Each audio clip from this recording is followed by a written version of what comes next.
pas perdre le temps là. Je t'ai posé une question. Actuellement, nous voyons le Premier ministre Begremambe sur les chantiers, en train de donner même des consignes fermes aux promoteurs de ces chantiers-là, de les livrer dans un délai précis.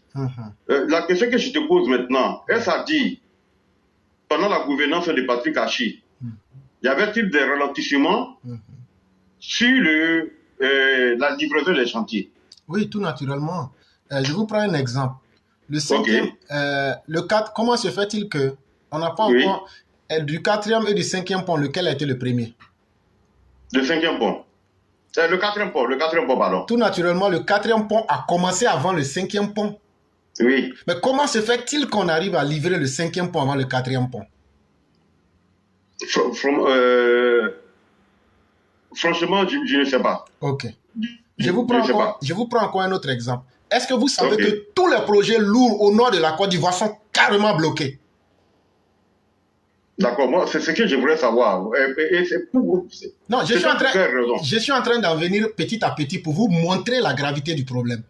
D'accord. Merci beaucoup. Le cinquième pont que vous voyez là, vers la finition, un coup tout s'est renversé, que les Chinois disent qu'ils ne peuvent pas finir le travail, qu'ils ont encore besoin d'une rallonge économique. Tout le monde connaît le problème ici. Il a fallu que le président tape du poing sur la table. Et donc, on s'est rendu compte de deux choses. Soit c'était carrément de l'incapacité du ministre Patrick Achi à finir les travaux, ce qui était loin d'être une réalité. En fait, il faisait de la surfacturation. Et il demandait en complicité avec ces compagnies-là de créer carrément de la surfacturation pour alourdir les travaux. Ou bien dans certains cas, ça a été carrément même du sabotage, comme ce fut le cas du Nord. Sabotage par rapport au cinquième pont et au quatrième pont, et carrément blocage quand on regarde aujourd'hui, par exemple, le nord de la Côte d'Ivoire.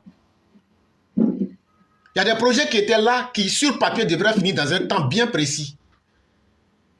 Mais même si on attendait encore avec lui, on aurait fait encore 2, 3, jusqu'en 2025, ces projets-là n'auraient pas été livrés. Est-ce que ce sont des choses acceptables? Parce que M. Begremambe qui parle n'est pas un novice. Il ne peut pas venir nous demander de livrer nos routes en 45 jours. Parce que quand c'est comme ça, nous qui ne connaissons rien, on se demande, mais est-ce qu'on peut livrer une route en 45 jours? Est-ce qu'ils ne vont pas faire du bâclage? C'est parce que cette parole-là cache quelque chose. Ça veut dire que l'interlocuteur qui devrait être le chef d'orchestre, lui-même disait aux gens de retarder les travaux.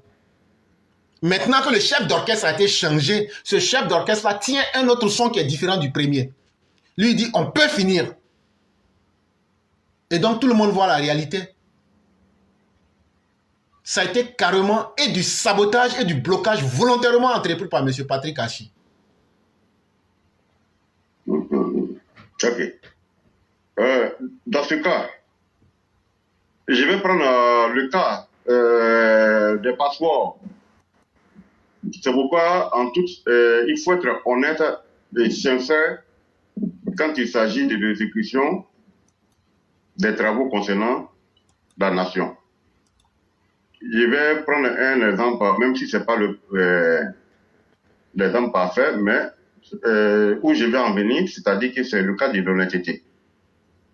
Quand le cas des passeports est arrivé, et que c'est arrivé à un certain niveau, et que le même Patrick Achi intervenait d'une manière non officielle pour libérer ce Libanais d'Ascar-là, de Plastica, dis-nous bien quoi, la directrice générale, je crois, aux affaires criminelles, a tenu à parler au président de la République. Et quand elle a parlé au président de la République, le Lascar a été non seulement arrêté, entendu, sur un PV et jeté en prison à la Maca. Mais si c'est le cas, pourquoi Amélie Kwaku reste-t-il encore au poste alors que c'est lui qui est chargé de l'exécution de ces travaux-là et même du contrôle des travaux sur le terrain? Pourquoi lui n'a-t-il pas fait un rapport au président de la République?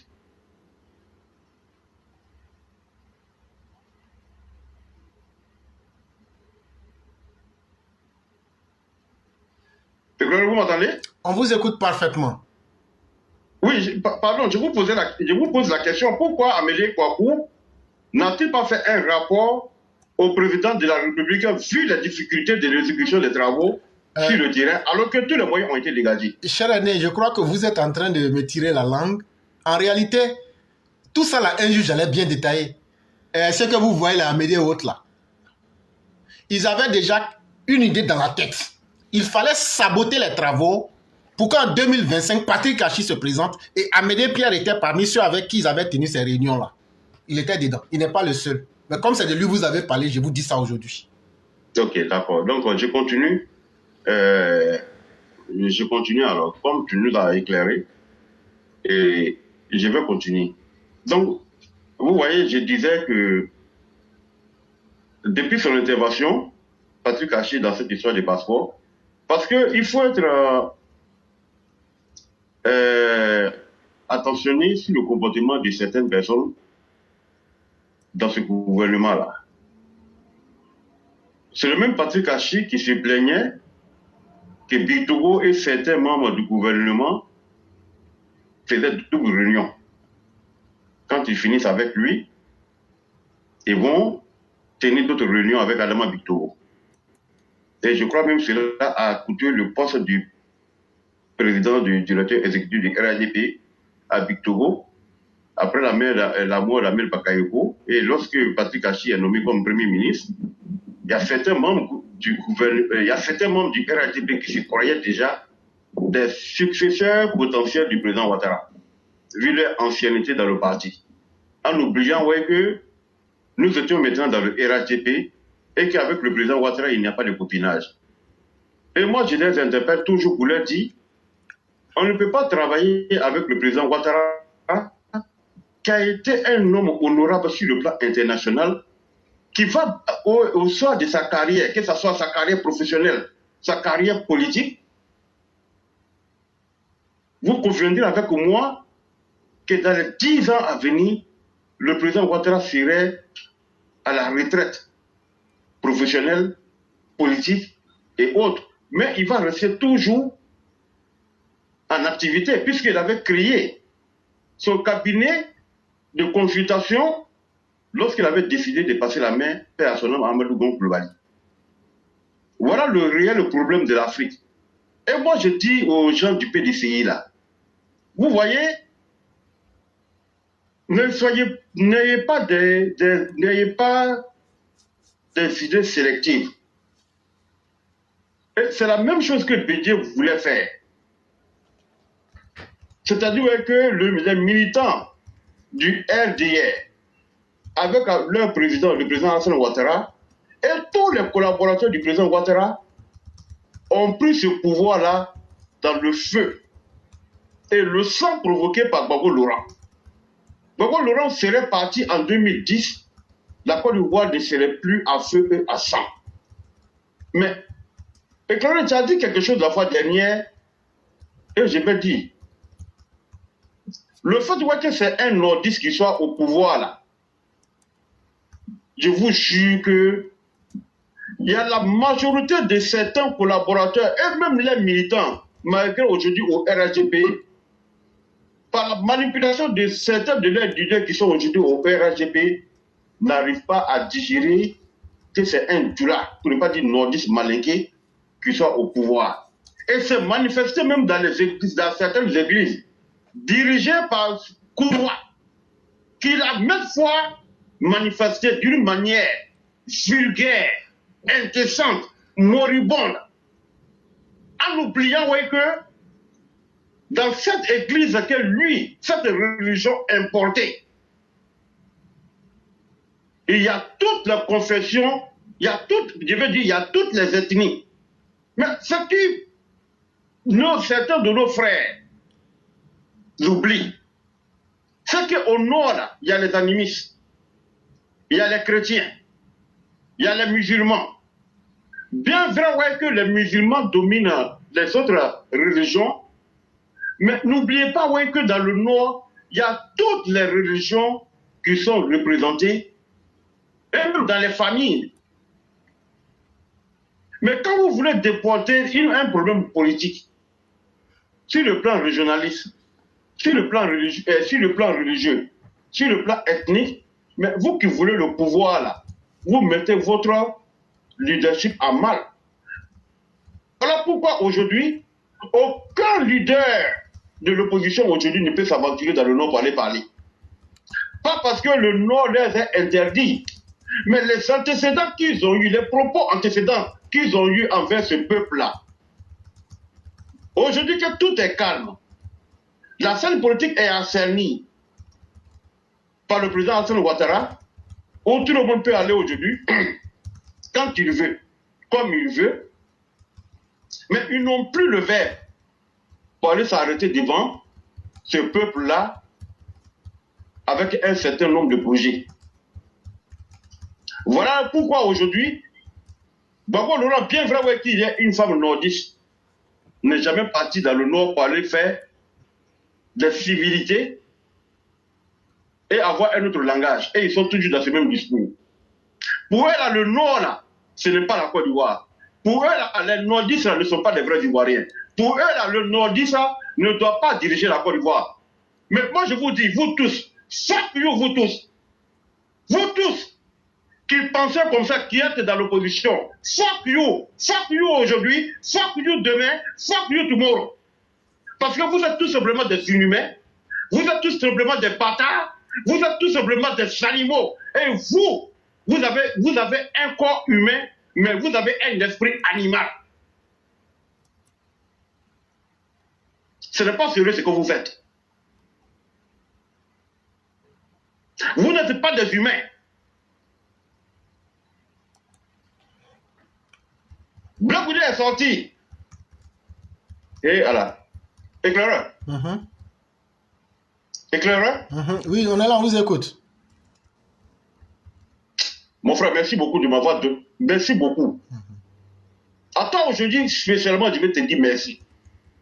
Parce que tu sais, il y a certaines situations là, quand ça arrive, là, quand tu ne parles pas là, c'est-à-dire ouais, que tu peux ruminer jusqu'à ce que moi censure. C'est ce qu'on appelle ici la situation de dépression. Moi, tu m'as enlevé dans une situation de dépression. Parce qu'il y a des bâtards qui ont voulu que je ne parle pas ce qu'on doit parler pour que tout le monde soit au parfum de ce qui s'est passé. Et il y a des bâtards, des fils de pute qui ont voulu me couper la parole. Parce que tout simplement, ce que je disais les gênait. Éclairé, moi, je ne pourrai jamais finir de te payer. Jusqu'à la fin de mes jours. Même si toi, éclairé, moi, tu te payes, je te donne milliards. Je ne peux pas te payer. Et source est la raison de conflit en Afrique. Et regardez le cas du président Ouattara. Mais c'est parce qu'il a été sage. Je remercie, paix à ton âme, Ibé. Le général Ibrahim Koulibaly, paix à ton âme. Ali la banque à Guinée. Ali Guinée, dis-moi. Je regarde. Il faut attacher ta ceinture, hein.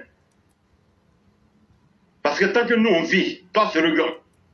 Wallahi, même si le président Ouattara t'a laissé.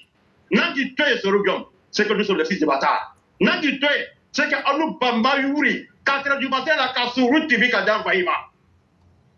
Se regarde, si nous on t'a laissé, c'est que Anou Baïma, Fourbato. Se regarde, si nous on t'a laissé, c'est que nous, nos mamans se sont pas réveillés à 4 h du matin, chauffer l'eau pour donner à nos pères. Se regarde, Nandi Toye, c'est que nous, nos parents, nos mamans ne se sont pas réveillés à 4 h du matin.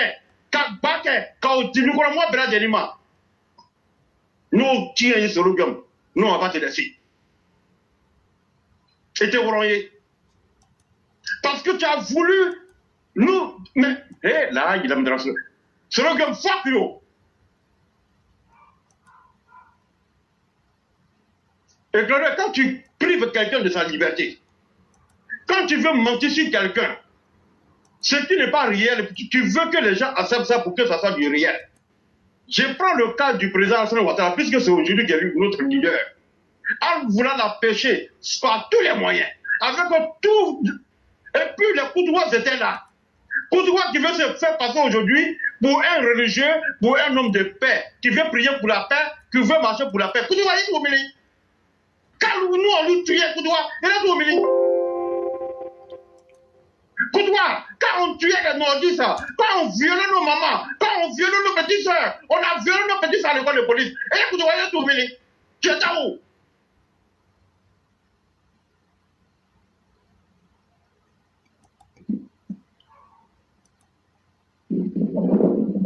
Il n'y a pas de politiciens encore en Côte d'Ivoire. Ouattara a déjà fait la politique. Maintenant, je reviens maintenant à ceux qui pensent ouais, que Ouattara doit partir là. Ouattara ira. Ouattara n'est pas éternel. Le président Alassane Ouattara là, un jour, il quittera le pouvoir. Il n'est pas né avec le pouvoir. Mais s'il aimait le pouvoir, s'il aimait la belle vie, s'il aimait les belles choses, mais de vous à moi je suis aux États-Unis ici. Je suis non seulement aux États-Unis, mais je suis à Pennsylvanie et je suis à Philadelphie, où le président Ouattara est parti à l'école.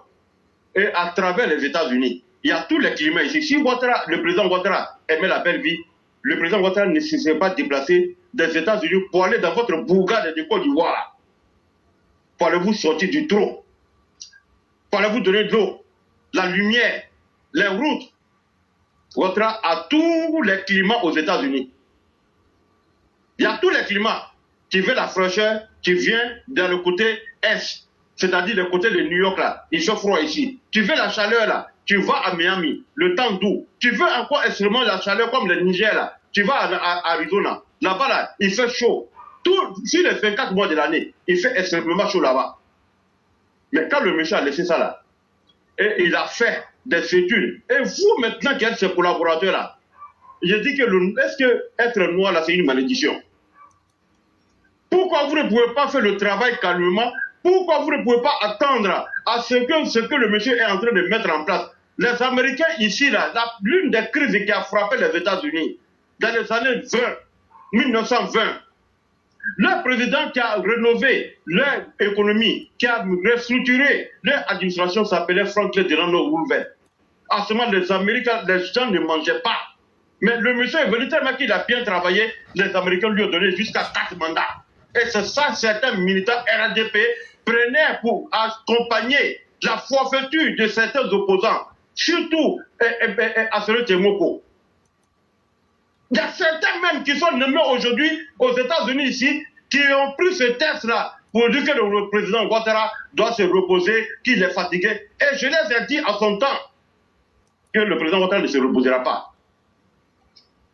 Et que le président Ouattara ne pourra pas se reposer tant qu'il n'a pas planifié et mettre tout ce qui doit être fait pour que demain les jeunes leaders qui viendront pour gérer la nation ivoirienne soient des visionnaires, des personnes responsables que le monde entier va respecter. Et l'autre problème en Afrique, c'est la continuité. Lorsque Franklin Delano Roosevelt a fini de faire ces fondements-là, l'Amérique a été lancée jusqu'à aujourd'hui. Mais vous venez par des copinages. Vous voulez toujours rabaisser le monsieur. Et je vous dis, Bédié est mort, non? Bédié est mort. Je vous dis, vous pensez ouais, que le petit marabout que vous prenez de gauche à droite pour venir rentrer dans les maisons, aller tuer les chevaux blancs, aller tuer les moutons noirs, les cabris noirs, c'est pas ça. Le président Ouattara là, c'est une affaire de Dieu. Parce que le complot qui a été monté contre Ouattara en Côte d'Ivoire, si ce n'est pas son destin, si ce n'est pas une affaire de Dieu, si ce n'est pas parce que Dieu est dedans, c'est jusqu'à présent. Le président Ouattara ne pourrait jamais devenir président de la Côte d'Ivoire. Regardez la dernière bataille de 2010. Bako était prêt à tout, à détruire la Côte d'Ivoire. C'est-à-dire ouais, que Bako était prêt à détruire même la population de la Côte d'Ivoire, même s'il était resté que des moutons et des herbes sur le territoire ivoirien. Il a même dit en Côte d'Ivoire, en 2004, lorsqu'il lance le super Issou Boaké et ment, et dit qu'il n'a pas besoin d'hommes, qu'il a besoin de territoire. Et il était prêt à le faire. Il a commencé à larguer des bons moments, à Korogo, à Boaké, partout en Côte d'Ivoire où il y avait les rebelles là, Bako a largué des bombes. Il a été arrêté dans sa folie meurtrière par les forces onusiennes. C'est pour vous dire qu'en 2010, là, Gbagbo était prêt à faire la même chose. Mais vous, les gens du PDCI aussi, les responsables PDCI, là, moi, je ne vous comprends pas. Hein. Les 10 dernières années de la mandature de Gbagbo, là, quel responsable PDCI a tenu tête à Gbagbo? Si ce n'est pas les militants RDA avec son leader, Ouattara, et ses collaborateurs. Vous aimez là. C'est vous les PDCI, là. C'est vous qui avez que la Côte d'Ivoire n'a pas continué de s'en lancer malgré la vision père à son âme du président Félix Houphouët-Boigny. Là où le président Félix Houphouët-Boigny était en train de créer des grandes infrastructures, parce que la Côte d'Ivoire était derrière tous les autres pays. Que ce soit sur le intellectuel, les infrastructures, mais dès qu'il prend le pouvoir, il commence à lancer des grands travaux, comme le président Ouattara le fait aujourd'hui.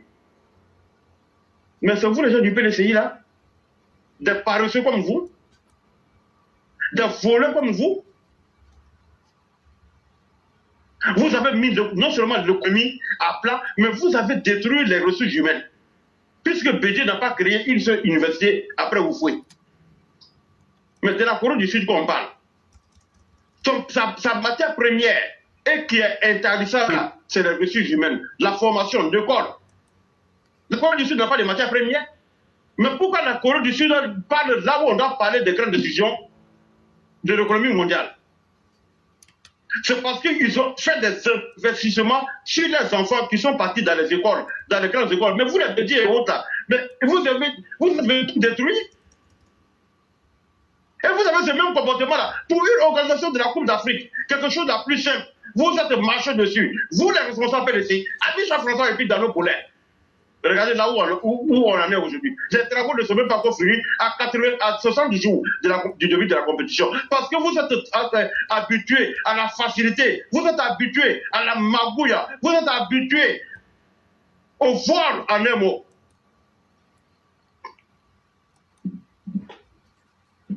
Demain, c'est pour dire que Ouattara, il veut donner encore le pouvoir à un nordiste.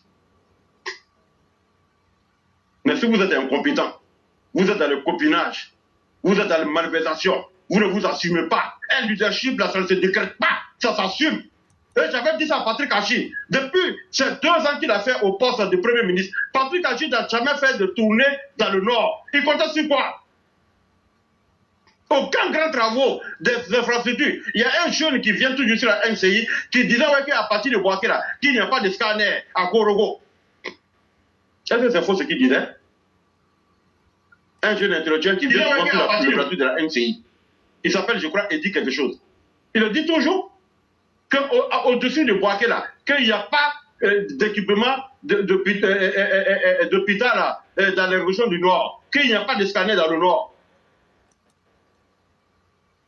Parce qu'il n'a jamais fait de visite d'État dans le Nord. Il n'est jamais parti dans le Nord pour se prayer de ce que les populations ont vraiment besoin. Pour que ce soit des plans d'urgence.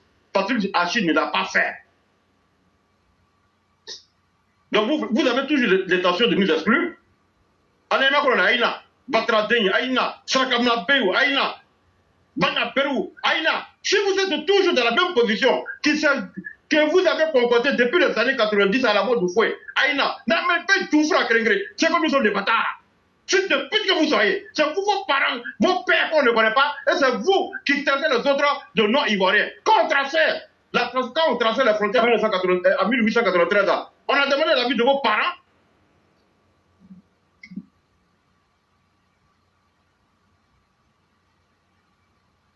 On vous attend tous. Mais parce que ce qui est intéressant, et ce qui va être intéressant, et ce qui continue à être intéressant, parce que ce que vous avez traité hier, Houphouët l'a invité pour ne pas voir que les gens du Nord s'intéressent à la politique. Houphouët l'a fait avec beaucoup de tact pour ne pas que les gens du Nord s'intéressent à la politique, mais tout le temps en les respectant. Vous n'avez pas vu ça venir. Vous n'avez pas vu ça venir. Que les jeunes, les ressortissants de cette région-là, ils allaient s'intéresser à la politique et ils allaient être des faits et des tacticiens politiciens sur la scène politique en Côte d'Ivoire. Au lieu de se battre pour que un des votes de l'opposition soit un leader. Vous ne le faites pas, vous êtes toujours dans les débats ethniques. Mamadou Touré gagne dans le Haut-Sassandra, Stéphane Kipré demande son village. Quand Justin va à Zikizo, ou je ne sais pas où, le candidat qui est en face de lui là-bas, comme lui, il est RADP, il est malinqué, il demande son village, qu'est-ce que c'est pas son village?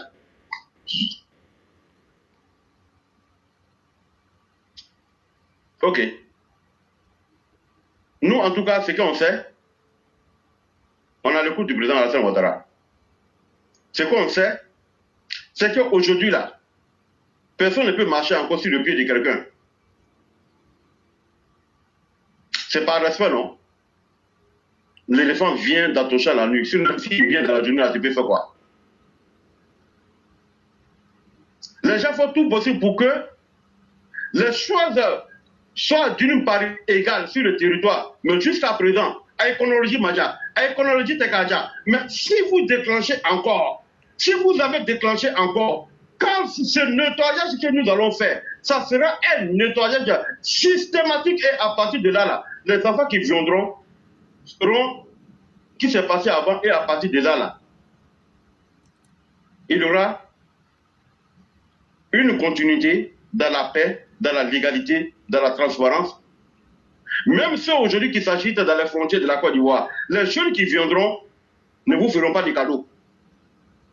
Parce que aujourd'hui, vous êtes en train de fomenter l'Ivoirien en général à détester l'étranger sur son territoire.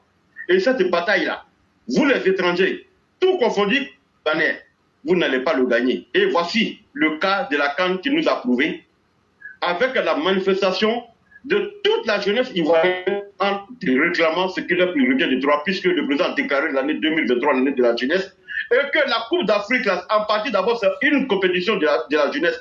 Il n'y a pas de vieux de 40 ans qui jouent ballon. Il n'y a pas de vieux de 50 ans qui jouent ballon. Et ils ont réclamé ce qui leur revient de droit. Et ça leur a été donné. Je dis bravo au gouvernement, bravo M. Begremambé, le ministre du Sport, et merci à l'ensemble des jeunes ivoiriens. C'est ce que nous voulons. Se lever avec une seule voix, combattre ce qui est de l'intérêt commun, et c'est ce qui sera la meilleure Côte d'Ivoire de demain. Si chaque jeune pouvait comprendre cela, les politiciens ne vont jamais se servir d'aucun jeune pour faire sa bataille, de l'acheter. Et parce qu'après, à la fin de la journée, eux-mêmes, ils se retrouvent pour aller se partager les enveloppes. Et le père à son homme, le ministre Bakayoko l'avait dit, de ne pas se bagarrer, de ne pas s'entretuer. Pour eux, les politiciens, qui parce qu'après, ils se rencontrent, quand ils décident là, on n'est pas là. Bonjour mon frère Claire, merci de donner la parole. Merci infiniment, cher aîné. Merci pour tout ce que vous venez de dire. Merci surtout pour vos interpellations. Et merci à tous ceux qui nous suivent.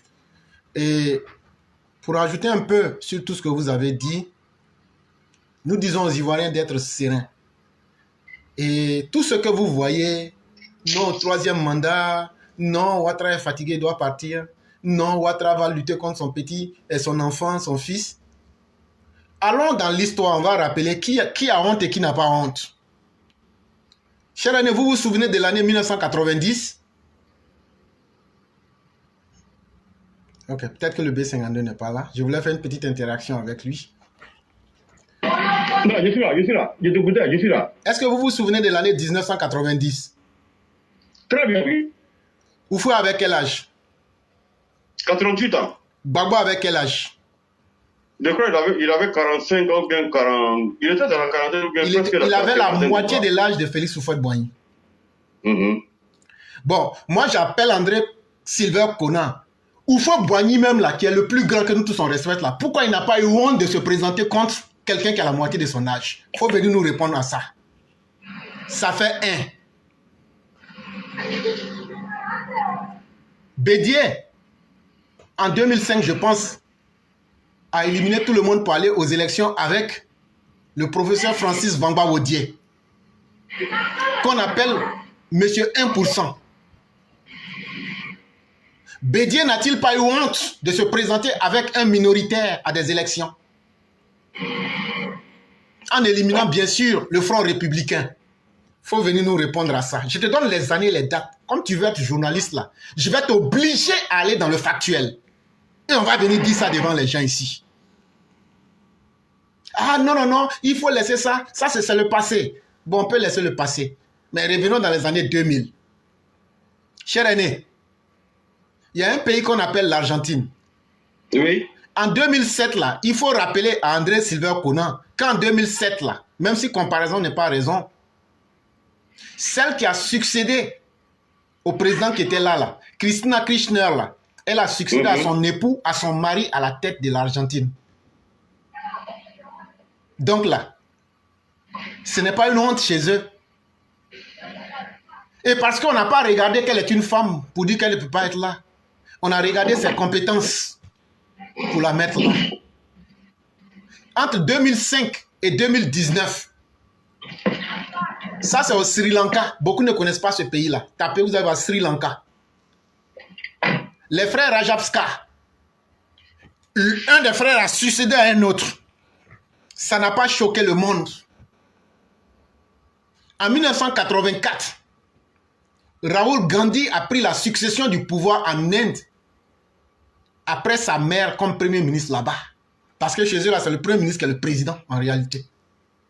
Ça n'a pas choqué les gens sérieux. En 2017,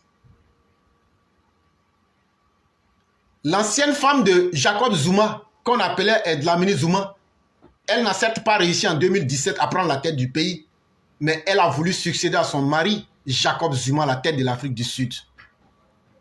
Les États-Unis où on vit là, cher aîné, qui a remplacé Bush père, qui a été président des États-Unis après Bush père? C'est Bush fils. C'est Bush fils, son fils. Voilà. Tout ce que je viens de dire là, je ne suis pas un plaisantin de caniveau comme André Silva Conan. Moi, je te mets devant le factuel. Donc, quand on prend des prétendument arguments, c'est tout ce que tu vas dire là. Je viens de t'encercler pour te montrer que tu n'es absolument rien qu'une merde. Parce que moi, ce que je dis, je veux que tu viennes pour qu'on se mette en face. Ou bien que tu partes faire tes argumentaires pour les mettre en face. Des pays plus importants que la Côte d'Ivoire. J'ai cité l'Argentine, j'ai cité le Sri Lanka, j'ai cité l'Inde, j'ai cité l'Afrique du Sud, j'ai cité les États-Unis eux-mêmes. La Côte d'Ivoire ne peut pas dire qu'elle est mieux que ces pays-là. Tu ne vas pas nous dire qu'il n'y a pas d'intellectuels dans ces pays-là. Mais tout ce que je viens de citer là, je ne fais pas la promotion du droit par succession. Non. Qu'est-ce qui a fait que les gens, une femme succède à son mari? Qu'est-ce qui a fait que deux frères se succèdent? Qu'est-ce qui a fait que Gandhi, le fils, le Rahul Gandhi succède à sa mère? Qu'est-ce qui a fait que Dlamini Zuma tente de conquérir le pouvoir d'État en 2017 en Afrique du Sud? Qu'est-ce qui fait que Bush fils succède à Bush père? Est-ce à croire qu'il n'y a pas de gens intelligents dans ces pays-là? Non. C'est parce que ces personnes-là, dans leur pays en ce moment-là, étaient les personnes les plus sûres qui pouvaient assurer la continuité d'un pouvoir qui avait déjà montré ses preuves. Ça veut dire quoi? Quand un pouvoir montre qu'il est un pouvoir qui travaille pour son peuple, quand un pouvoir montre qu'il a de la crédibilité, là, son successeur ne peut venir que de la maison. Quand je dis de la maison, de ce parti. Et donc, André Silva Conan, c'est que tu n'as pas envie d'entendre là. Il n'y a pas un garçon qui peut dire à Alassane Ouattara, il ne faut pas être candidat. Ou bien, tout ce que vous dites là, même si Gbagbo veut là, lui Gbagbo là, s'il y a quelqu'un qu'on connaît aujourd'hui en Côte d'Ivoire là, c'est Gbagbo. En 2021, il dit que non, il n'y a pas un garçon qui va l'obliger à quitter la politique. En 2022, quand on l'a éliminé, il dit non, non, non, moi je me retire. Hey, c'est parce qu'on l'a obligé, avec lui-même ses méfaits, à le contraindre. Et il pense qu'il va tenir ce double langage-là pour tromper les gens. Non. Là, comme ça, quand Ouattara va dire je ne me présente pas, lui il quitte pour dire mais est-ce que quelqu'un peut me... Non, non, non. Hey, Ouattara, lui, ne va pas parler à quelqu'un. Le jour qu'il sent qu'il ne pourra pas se présenter là, il va nous le dire clairement. Parce que entre nous, les militants et les Ivoiriens, Ouattara là, ça a été une relation naturelle. Il va nous dire je vais prendre ma retraite. Et nous, on va dire tu nous as proposé quoi?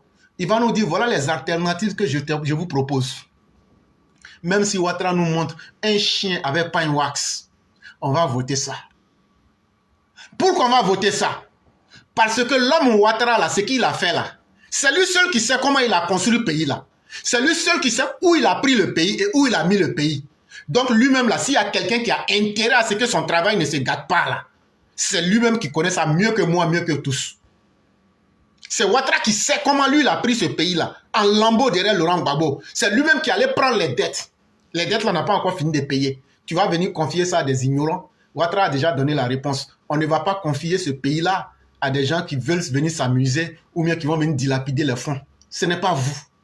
Et ça, c'est que le président a dit là. On va mettre tous les moyens en place pour que ce soit ainsi. Et donc là, celui qui va être le successeur de l'après Ouattara, si Dieu le veut là, ça sera un homme du RHDP. Et pas des moindres. Un dur à cuire du RHDP. Ne vous méprenez même pas. Et ça là, on vous dit ça déjà. Et donc si vous voulez, activez toute votre machine de la haine. Activez votre machine de la guerre. Nous là, on est preneurs de tout ce qu'il viendra. Parce que vous démontrez que ça sera tout le monde contre nous. Et ça a toujours été votre leitmotiv. Mais sachez que nous là, on ne va jamais baisser les chines devant qui que ce soit. On va s'assumer. Dans un combat où tu vas mourir, mieux vaut en même temps lutter. C'est dans cette posture-là que nous sommes. Et c'est pourquoi nous allons continuer à inviter nos militants à rester dignes, à rester lucides, à rester déterminés auprès du président Ouattara et à comprendre ceci. Vous êtes seuls en face de tout le monde. Et donc là, soyez plus forts que jamais chaque jour que Dieu le fera. Devenez plus forts. Soyez comme ce voyageur qui a été mordu dans le conte philosophique de Nietzsche. Il a été mordu par un serpent. Et le serpent lui a dit, c'est ton dernier jour. Et le voyageur qui a été piqué par le venin dit, Dieu merci, moi-même je cherchais à mourir. Merci que ma mort soit passée par toi. Et le serpent lui dit, je ne cherchais pas en réalité quelqu'un qui voulait mourir, quelqu'un qui ferait l'apologie de la mort. Je cherchais quelqu'un qui allait souffrir avant de mourir.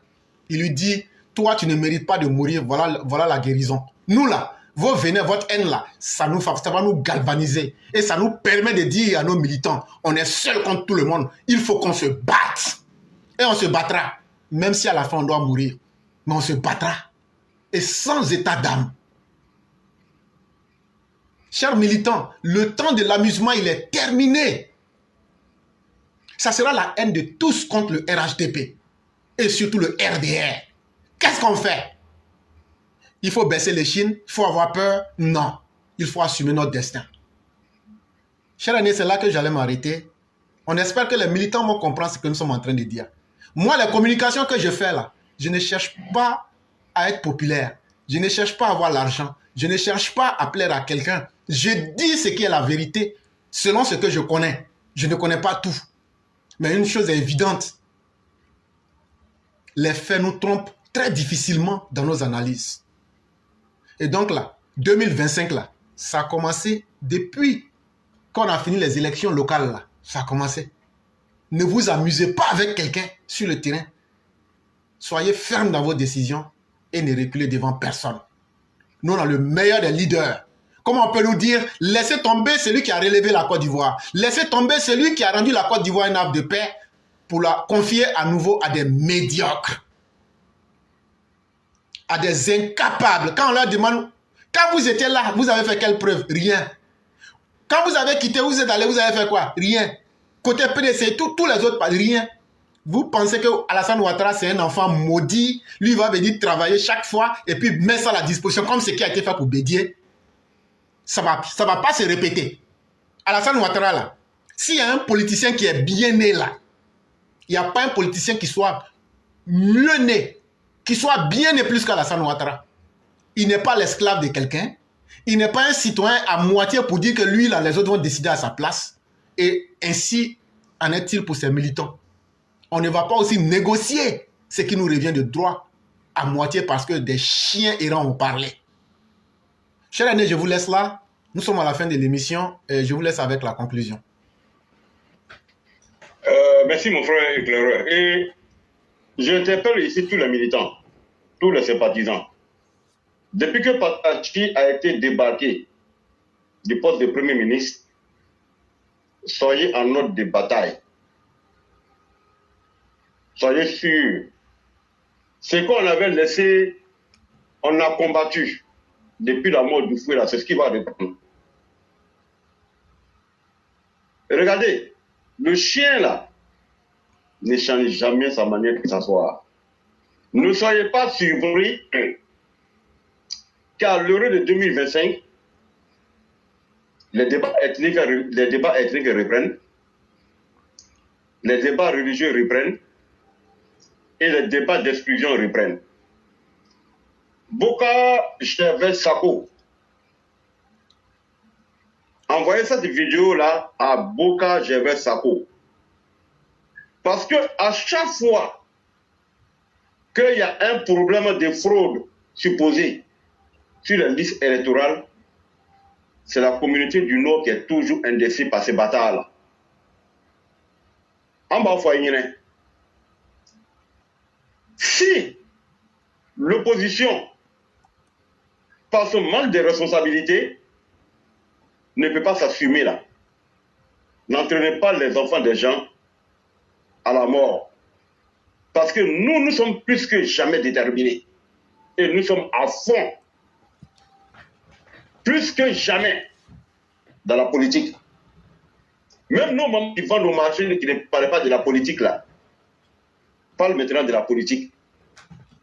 Cherche à vérifier ce qui est vérifiable pour éclairer la lanterne de tout le monde. Vous avez vu Maman Denis Traoré. En Chine, elle a fait vidéo, elle a partagé. C'est pour vous dire, nous sommes à fond dans ces histoires politiques et personne encore ne pourra nous arrêter. Si vous voulez vous battre sur l'étendue du territoire là, battez-vous pour que celui qui soit élu là gère la Côte d'Ivoire dans la tranquillité, d'une manière intelligente pour avancer le pays. Parce que nous autres là, Ouattara et Bilatalaï, Bankeri Alala, ce qui s'est passé avant, si vous voulez reprendre la même chose, on ne vous fera pas de cadeaux. Il faut que ce soit clair. On ne va pas négocier et on ne négociera jamais notre dignité avec qui que ce soit. C'est clair, je m'arrête là aujourd'hui et je dis bonne journée et bonne soirée sur la position des différentes personnes et bon début de week-end à tout le monde. Merci beaucoup, cher René. Merci infiniment pour tout le message. Que nos militants restent déterminés. Et souvenez-vous, André Sylvain Conan, Laurent Gbagbo est allé en élection avec Adama Daïko. Adama Daïko est non seulement un ignorant, un malien, mais encore, pire même, il est encore 2 fois moins âgé que le fils de Laurent Gbagbo. Il faut aller demander à Laurent Gbagbo pourquoi il a fait ça. Donc, tous les cas de figure que tu vas planifier là, on t'a donné les exemples. Viens te justifier. Merci beaucoup, cher René. Que la paix et la grâce divine demeurent en nous. Et je vous souhaite une excellente soirée. Merci à tout le monde. Merci beaucoup. Et donc, à nos militants et à tous ceux qui sont des élèves de la classe, nous vous disons merci infiniment. Ceux qui sont musulmans, nous vous souhaitons bon Juma. Ceux qui sont chrétiens, nous vous souhaitons bon dimanche. Que la grâce de Dieu demeure en nous et que Dieu nous protège tous. Merci infiniment et à demain.